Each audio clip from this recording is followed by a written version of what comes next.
कौशल्या और रघुवीर की एक बेटी थी सविता। सविता को बचपन में ही पोलियो मार गया था, जिससे वह एक पैर से अपाहिज थी। सब लोग उसे दया के दृष्टि से देखते थे और अपने माँ बाप की वो बहुत ही लाडली थी। उसकी आंखों में कभी आंसू नहीं आने देते थे। सविता अपाहिज जरूर थी, लेकिन सभी कामों में कुशल थी। स्कूल में भी वह सभी अध्यापकों की प्रिय थी। एक दिन कौशल्या बोली, कौशल्या सुनो जी, सविता 11 क्लास पास कर गई है। हमारी बेटी दिव्यांग है, उसके लिए भी ऐसा ही लड़का ढूंढना पड़ेगा। लगता है उसकी शादी करने में बहुत मुश्किलें आएगी, इसलिए अभी से लड़का ढूंढना शुरू कर दो। रघुवीर, हाँ कौशल्या, सही कहती हो। सविता कितनी सुंदर और सर्वगुण संपन्न है, लेकिन पैर की वजह से मेरी बेटी की जिंदगी खराब हो गई। सविता ने अपने माँ और बाबूजी की बात सुन ली और वह पास आकर बोली, बाबूजी, क्या मैं आप सब पर बोझ हूँ? मेरा पैर खराब है, इसका मतलब ये तो नहीं मैं किसी पर आश्रित रहूंगी। फिर कैसे हुई मेरी जिंदगी खराब? कौशल्या, मन छोटा मत करो बेटी, किसने कहा कि तुम बोझ हो? तू तो हमारी आंखों का तारा है।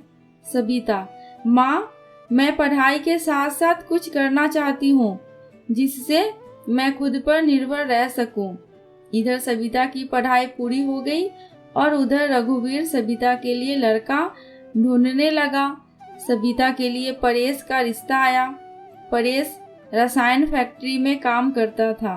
परेश अपनी माँ रमा और अपने पिताजी मुकेश के साथ सविता को देखने उसके घर आए। मुकेश, अरे बेटा, लड़की का तो पैर खराब है। परेश, पिताजी, अगर मैं दिव्यांग लड़की से शादी करूंगा तो मुझे किसी का जीवन संभालने का सौभाग्य मिलेगा। रमा, बेटा, तेरी जिंदगी है, जो भी फैसला हो सोच लो, संभाल कर लो। परेश, देखिए सविता जी, मैंने आपकी जितनी तारीफ सुनी, मैं खुद को आपसे मिलने से रोक नहीं पाया। क्या आप शादी के लिए राजी हैं? सविता, परेश जी, मैं एक अपाहिज लड़की हूँ और आप पूर्ण रूप से स्वस्थ हैं। क्या आप एक अपाहिज लड़की को स्वीकार करेंगे? परेश, सविता, मैं जिंदगी भर आपका सहारा बनने के लिए तैयार हूँ, अगर आपको ऐतराज ना हो तो। सविता, अगर आप तैयार हैं तो मैं खुश नसीब हूँ कि मुझे आप जैसा जीवन साथी मिलेगा। सविता और परेश की बहुत धूमधाम से शादी हुई। चारों तरफ चर्चा थी कि बड़ी भाग्यशाली है सविता, जो दिव्यांग होते हुए भी उसे इतना अच्छा पति मिला। रमा, बहू, आज तुम्हारा पहला दिन है, इतनी जल्दी कैसे उठ गई? आराम से उठ सकती। सविता, माँ, मुझे जल्दी उठने की आदत है, मैंने नाश्ता बना दिया है, आप सब लोग नाश्ता कर लीजिए। रमा हैरान थी कि एक पैर खराब होते हुए भी सुबह उठकर नाश्ता भी बना दिया। इसी तरह सविता ने थोड़े ही दिनों में सारी जिम्मेदारियां अपने ऊपर ले ली। सविता से सभी बहुत खुश थे। रमा, परेश, तेरी बीवी लाखों में नहीं करोड़ों में एक है। मैं तो डरती थी कि कहीं ऐसा ना हो कि एक दिव्यांग लड़की से शादी करके कहीं मेरे बेटे की जिंदगी खराब ना हो जाए। परेश, माँ, मेरा फैसला कभी गलत नहीं हो सकता। आपसे एक बात कह रहा हूँ कि अगर मुझे कुछ हो जाए तो सविता को अपनी बेटी की तरह रखना। रमा, चल पागल, ऐसे नहीं बोलते, वो अभी भी मेरी बेटी ही है। और अगले ही दिन उनकी खुशियों को जैसे किसी की नज़र लग गई। परेश की फैक्ट्री में जहरीली गैस लीक हो जाने से कई लोगों की मौत हो गई, जिनमें परेश भी शामिल था।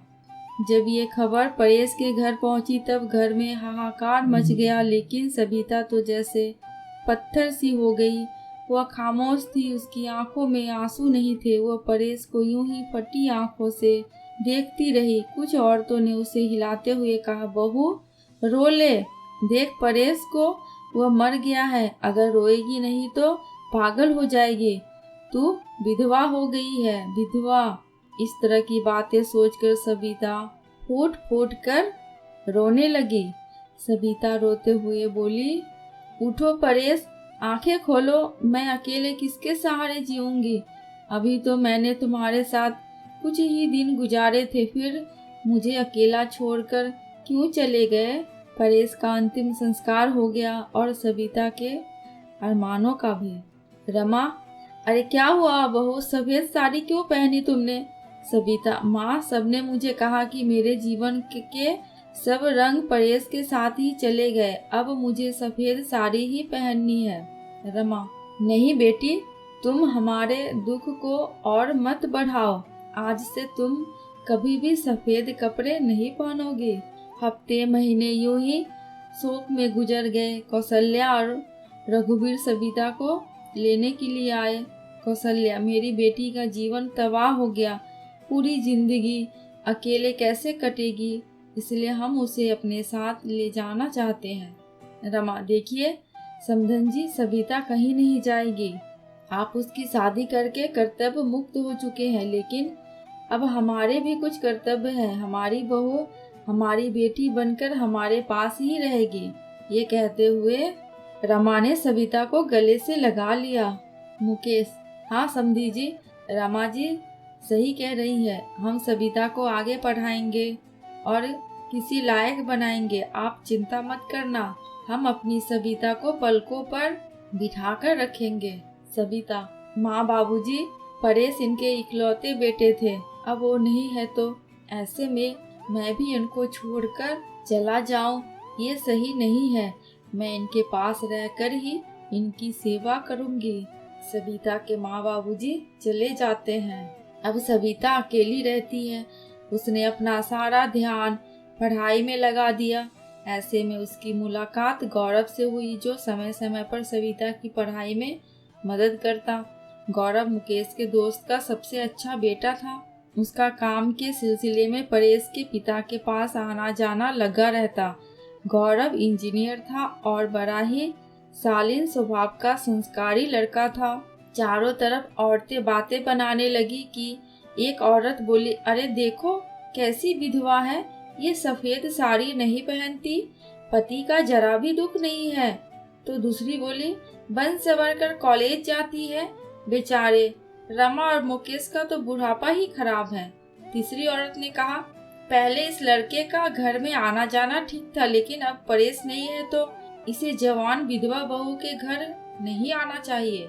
लेकिन सविता को किसी की बातों से कोई फर्क नहीं पड़ता, क्योंकि उसके सास ससुर उनके साथ थे।